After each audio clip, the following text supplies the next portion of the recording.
Today we are coming to you straight from Santa Fe, live from the New Mexico Supreme Court building in Santa Fe, as we continue our Women's History series with a story about a very important woman in today's history, current history.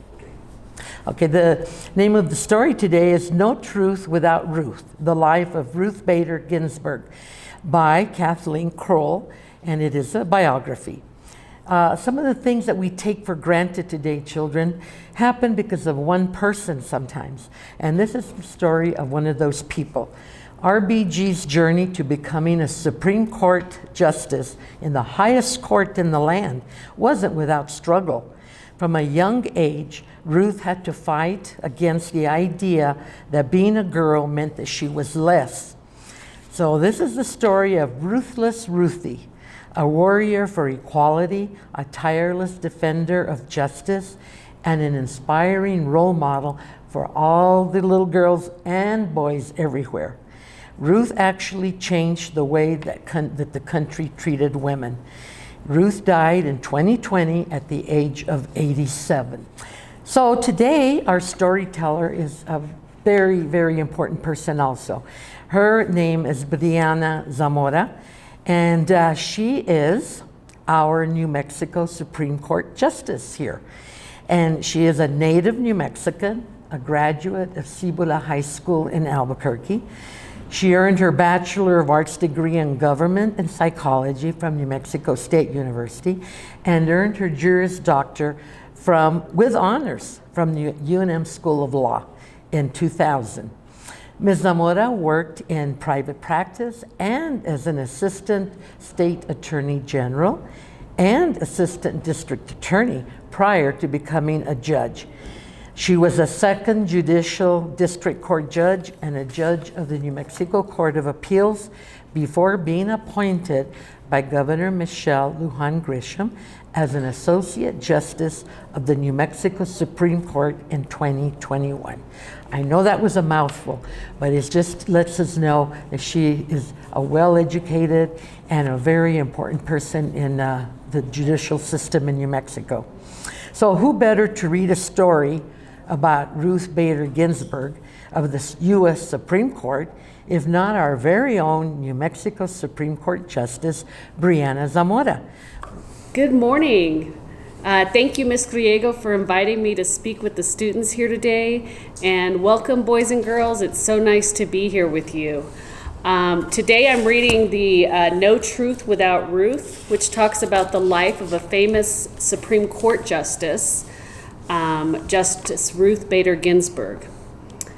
We may take it for granted now that women should be treated as equals, that daughters are valued just as much as sons, but girls and women used to face unfairness every day in their families, schools, and workplaces.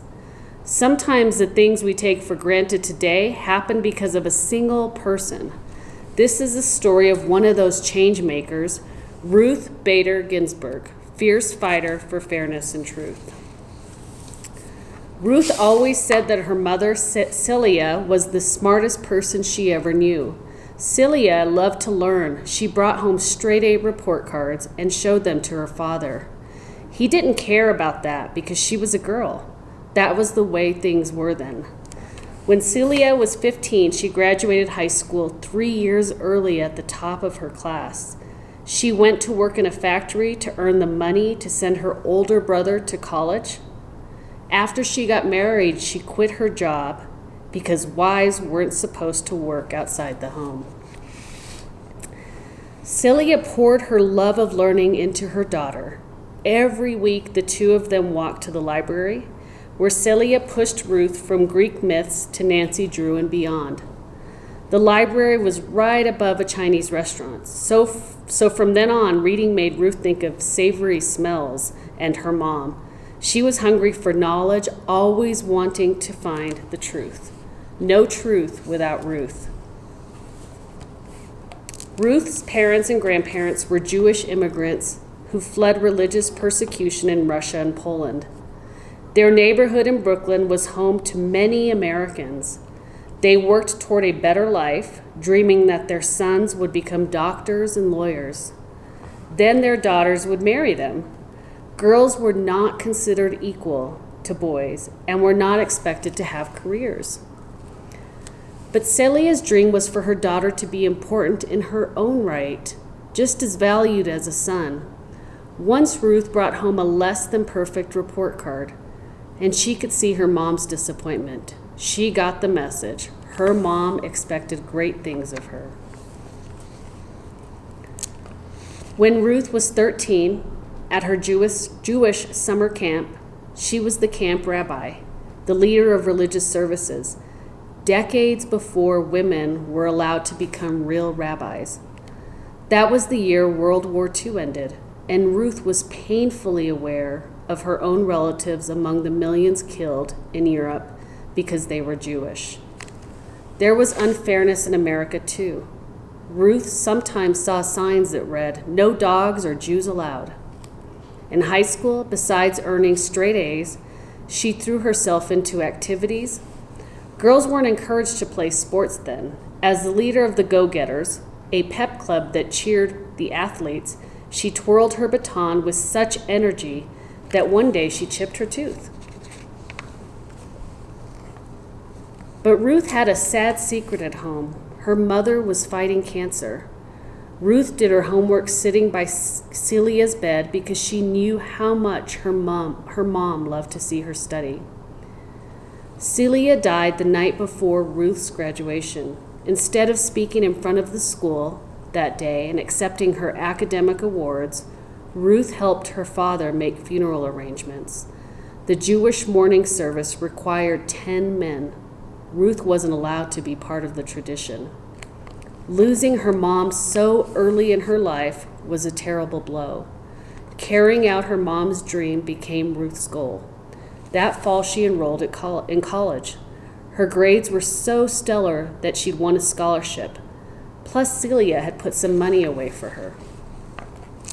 In college, other students called her scary smart because it was a time when girls were supposed to hide their smarts. Ruth memorized the locations of the women's bathroom on campus and hid out studying there.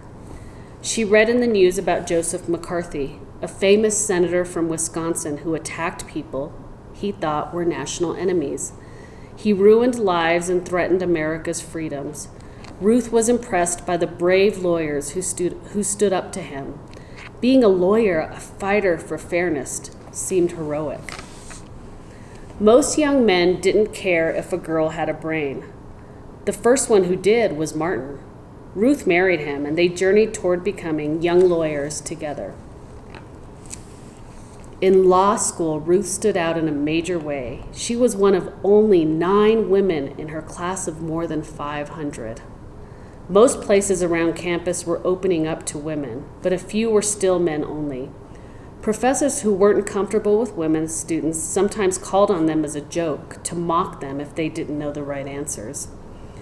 One evening, the dean of the law school invited the 9 female students to dinner at his house. How thoughtful! But it turned out he wanted to ask why each was there taking the place of a man. Ruth was so flustered that she mumbled something she knew he'd like. She wanted to understand her husband's work better.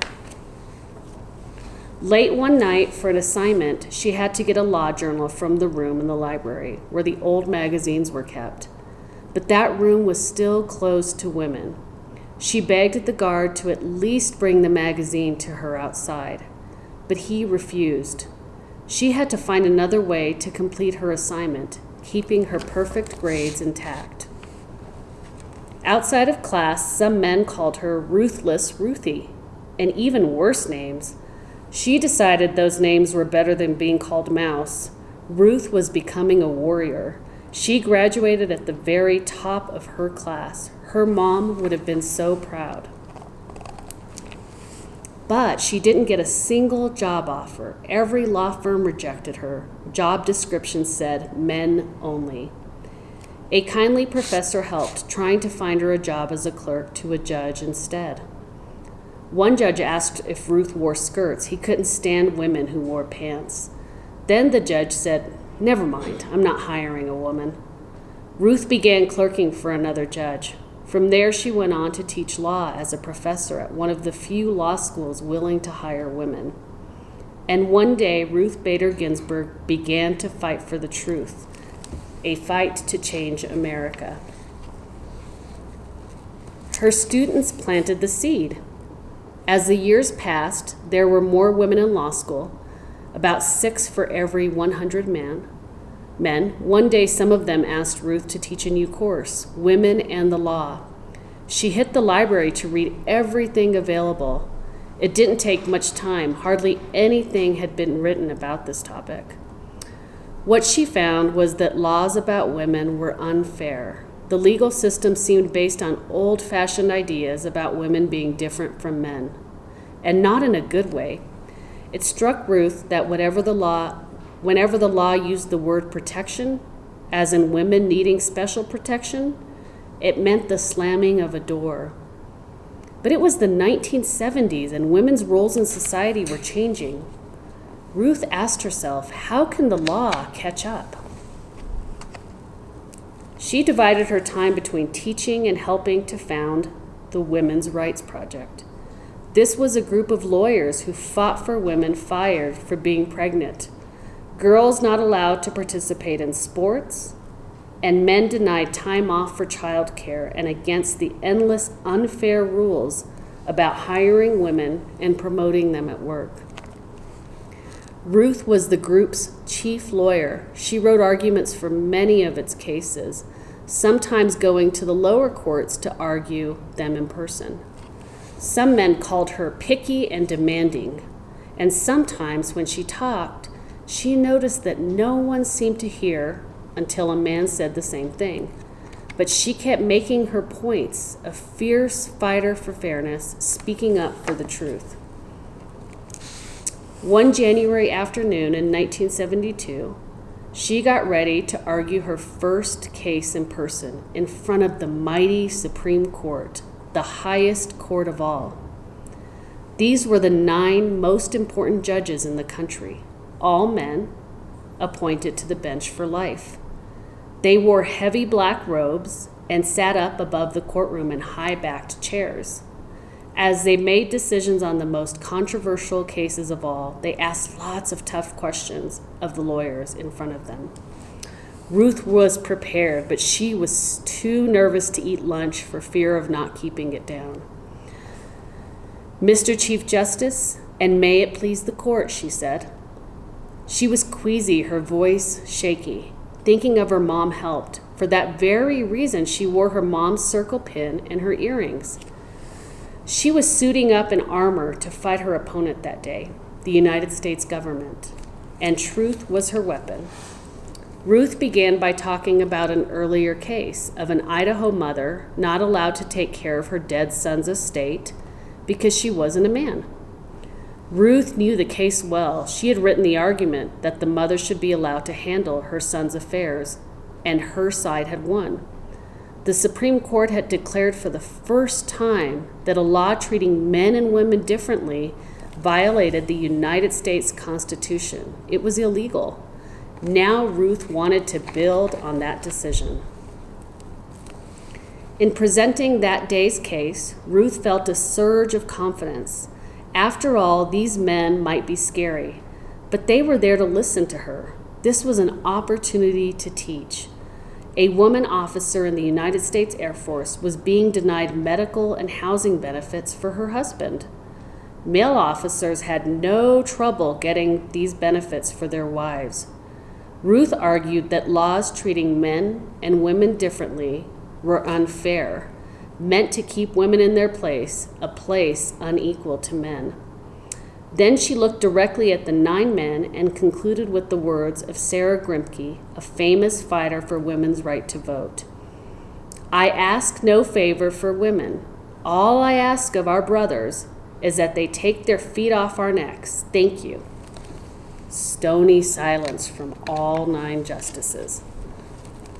It was the most unusual that not one of them had interrupted Ruth with questions. The men stared at her. Were they stunned, not listening, offended, asleep? The justices had hardly any experience with legal arguments about women. In his diary that night, one of them graded her performance C+, very precise female. But 5 months later, after debating Ruth's case and the others on the docket, the 9 justices handed down their verdict. The vote was 8-1 in favor of Ruth. This was a landmark victory. Women were people too. Ruth had fought for fairness and won. The more Ruth appeared in the Supreme Court, always wearing her mother's pin and earring, the more respect the judges showed her. Over the next 9 years, she won 5 of the 6 cases she argued in person, and she wrote the arguments for dozens more that other women's rights project lawyers argued. Ruth loved to win, but Supreme Court rulings weren't bigger than that. Future court cases were supposed to follow them. With all her victories, Ruth wasn't just winning. In fighting for fairness, she was actually changing the way the country treated women. Ruth chose her cases by looking for ways that men were being hurt too. Unfairness, she said, is bad for everyone. It's bad for men. It's bad for children. Her favorite case was a man with a baby in his arms. His wife had died in childbirth. She had earned twice as much as he did. But because he was a man, her Social Security checks, which would have allowed him to devote himself to raising their infant son, were cut off. Ruth argued on his behalf and won. Her last case before the court was challenging a Missouri law that made jury duty optional for women. To Ruth, this said that women were optional, unnecessary to important government functions. The court agreed, and she won again. No truth without Ruth. By 1980, Ruth was the single most important fighter for fairness, women's and men's, in American history. She was famous. The president, Jimmy Carter, chose Ruth for the second most powerful court in the land, the United States Court of Appeals. Instead of being a lawyer, now she was a judge, the one who asks the lawyers a lot of tough questions. Her job was to hand down verdicts on all kinds of cases, making decisions according to the Constitution, not according to her personal feelings. It was another way for her to battle unfairness. 13 years and many verdicts later came a beautiful sunny day in the White House Rose Garden. President Bill Clinton announced Ruth's nomination to the highest court of all. I know well how the Supreme Court affects the lives of all Americans personally and deeply. He called her one of our nation's best judges. In accepting, Ruth wore her mother's pin and earrings to honor the woman who was taken away from me much too soon. Some listeners cried as she went on. I pray I may be all that she would have been had she lived in an age when women could aspire and achieve, and daughters are cherished as much as sons. An age when things were more fair, an age Ruth had fought for. On her first day on the Supreme Court, she put on her long black robe. Now she was one of those 9 important people sitting in the high-backed chairs. In her first hour, she asked 17 questions of the lawyers arguing the case, more than some justices had asked in weeks. Now that she was the second woman on the court, it had to add a women's bathroom. Ruth worked harder than ever, helping to decide one important case after another in all areas of the law. One of her biggest victories against unfairness came in 1996. Hundreds of high school girls were trying to apply to the Virginia Military Institute. But it was all male and determined to stay that way. Ruth argued that its policy reinforced stereotypes about the way women are. Most of the other justices agreed with her. The court ordered that VMI had to start admitting women as cadets, a landmark, far-reaching decision. With 8 other judges deciding on cases, Ruth didn't always get her way. Sometimes the bravest thing she could do was dissent or disagree. She used dissent to make her voice heard when she saw signs that the progress she fought for was slipping.